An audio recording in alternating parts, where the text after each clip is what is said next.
Look at modern Dhaka today, and you see a megacity operating on fast forward. Concrete pillars are rising, and new metro lines are cutting a path straight through the dense existing urban grid. This outward expansion is driven by pure demographic gravity. Nearly 20 million people move through these streets daily, creating a massive, relentless current of pedestrians, cars, and colorful rickshaws competing for space. To support that growth, construction crews are replacing older foundations with concrete and steel frames at a pace that replaces the city's skyline every few years. But when a metropolis builds upward this aggressively, the physical markers of its origins face an immediate threat. The older the foundation, the more likely it is paved over in the rush toward tomorrow. To understand where this city came from, we have to step off the newly built expressways. We have to peel back the layers of concrete and travel backward in time. The transition is immediate. The wide, chaotic avenues of the perimeter suddenly narrow into tight, tangled alleys, where the pace of life slows entirely. In Dhaka, geography acts as a physical timeline.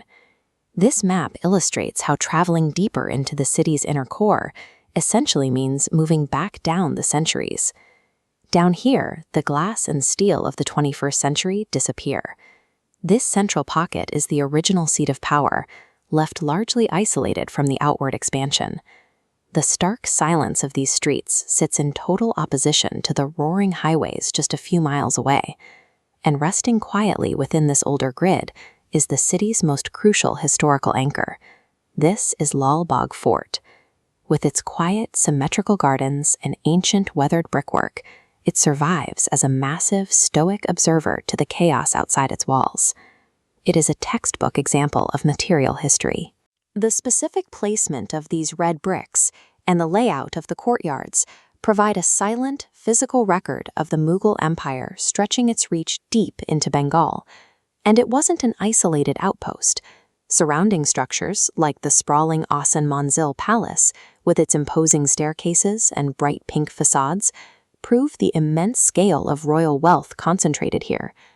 As these sites functioned as the region's administrative core, the city's earliest neighborhoods and trade routes naturally branched out from these fortified gates, using the Mughal layout as their primary guide. Lal Bagh Fort and these surrounding structures remain the physical, living witnesses of a bygone empire that originally dictated the city's layout. That original architectural precedent left a lasting mark. When later institutions were built, like Curzon Hall, architects directly echoed the older Mughal style, with expansive red brick and intricate archways. Over the decades, these specific spaces shifted. They transitioned away from representing imperial authority, becoming the highest centers for modern education and intellectual debate. The physical spaces of this older city soon became the staging ground for critical national movements. Monuments like the Shahid Minar, constantly surrounded by fresh floral tributes, maintained the living memory of the language movement. The bricks and courtyards of Old Dhaka provided the necessary physical stage for the cultural debates and political protests that eventually birthed a modern nation. But you don't have to look at the architecture to see the past. The influence of the Mughal era bleeds directly into the daily habits and routines of the citizens living here right now. Look at the Boriganga River. The dense network of wooden boats at Siddharghat proves the city's economic lifeblood relies on waterways established centuries ago. The connection is obvious in the food.